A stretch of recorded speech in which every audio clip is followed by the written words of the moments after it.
Welcome to Success Keys TV. Information is the key to transformations. Therefore, if you are not updated, you're outdated.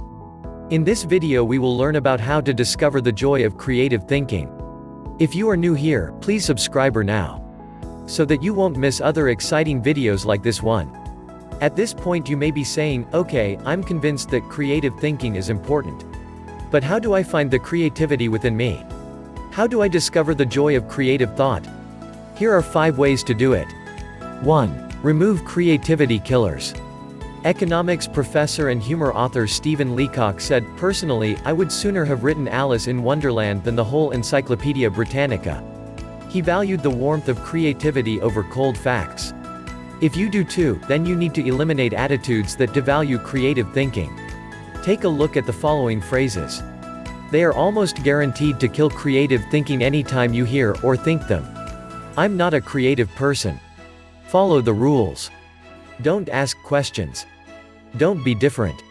Stay within the lines. There is only one way. Don't be foolish. Be practical. Be serious. Think of your image. That's not logical. It's not practical. It's never been done. It can't be done. It didn't work for them. We tried that before. It's too much work. We can't afford to make a mistake. It will be too hard to administer. We don't have the time. We don't have the money. Yes, but. Play is frivolous. Failure is final. If you think you have a great idea, don't let anyone talk you out of it even if it sounds foolish. Don't let yourself or anyone else subject you to creativity killers. After all, you can't do something new and exciting if you force yourself to stay in the same old rut. Don't just work harder at the same old thing. Make a change. 2. Think creatively by asking the right questions. Creativity is largely a matter of asking the right questions. Management trainer Sir Anthony J. said, "The uncreative mind can spot wrong answers, but it takes a creative mind to spot wrong questions." Wrong questions shut down the process of creative thinking. They direct thinkers down the same old path, or they chide them into believing that thinking isn't necessary at all. To stimulate creative thinking, ask yourself questions such as, why must it be done this way? What is the root problem? What are the underlying issues? What does this remind me of? What is the opposite? What metaphor or symbol helps to explain it? Why is it important? What's the hardest or most expensive way to do it?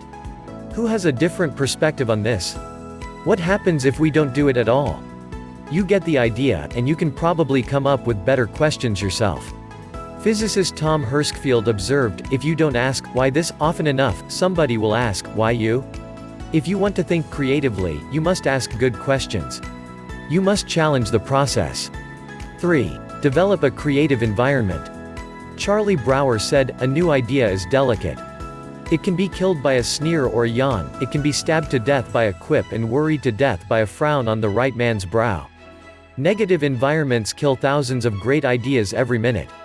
A creative environment, on the other hand, becomes like a greenhouse where ideas get seeded, sprout up, and flourish. A creative environment encourages creativity. David Hills says, "Studies of creativity suggest that the biggest single variable of whether or not employees will be creative is whether they perceive they have permission." When innovation and good thinking are openly encouraged and rewarded, then people see that they have permission to be creative. Places a high value on trust among team members and individuality. Creativity always risks failure. That's why trust is so important to creative people. In the creative process, trust comes from people working together, from knowing that people on the team have experience launching successful, creative ideas, and from the assurance that creative ideas won't go to waste, because they will be implemented. Embraces those who are creative. Creative people celebrate the offbeat. How should creative people be treated? I take the advice of Tom Peters: weed out the dullards, nurture the nuts. I do that by spending time with them, which I enjoy anyway. I especially like to pull people into brainstorming sessions. People look forward to an invitation to such meetings because the time will be filled with energy, ideas, and laughter. And the odds are high that a new project, seminar, or business strategy will result. When that happens, they also know a party's coming.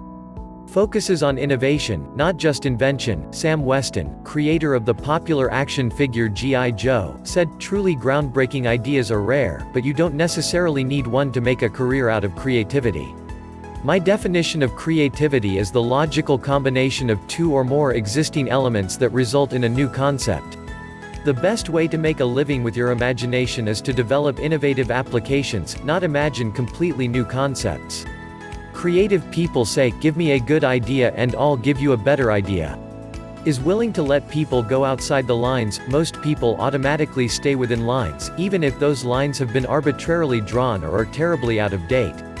Remember, most limitations we face are not imposed on us by others, we place them on ourselves. Lack of creativity often falls into that category.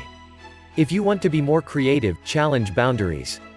Inventor Charles Kettering said, 'All human development, no matter what form it takes, must be outside the rules, otherwise, we would never have anything new.'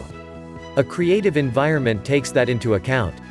Appreciates the power of a dream. A creative environment promotes the freedom of a dream.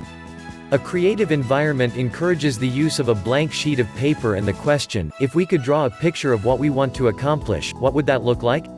A creative environment allowed Martin Luther King Jr. to speak with passion and declare to millions, 'I have a dream, not I have a goal.' Goals may give focus, but dreams give power. Dreams expand the world. That is why James Allen suggested that dreamers are the saviors of the world. The more creativity-friendly you can make your environment, the more potential it has to become creative. 4. Spend time with other creative people. What if the place you work has an environment hostile to creativity, and you possess little ability to change it? One possibility is to change jobs. But what if you desire to keep working there despite the negative environment? Your best option is to find a way to spend time with other creative people.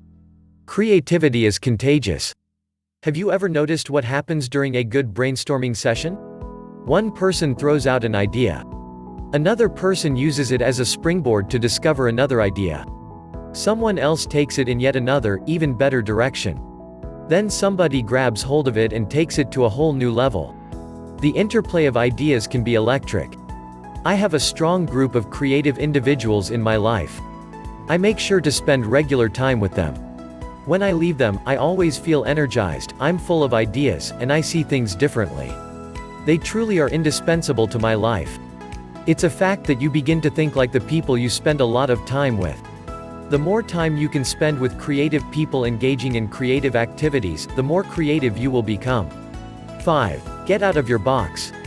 Actress Katharine Hepburn remarked, "If you obey all the rules, you will miss all the fun." While I don't think it's necessary to break all the rules, many are in place to protect us, I do think it's unwise to allow self-imposed limitations to hinder us.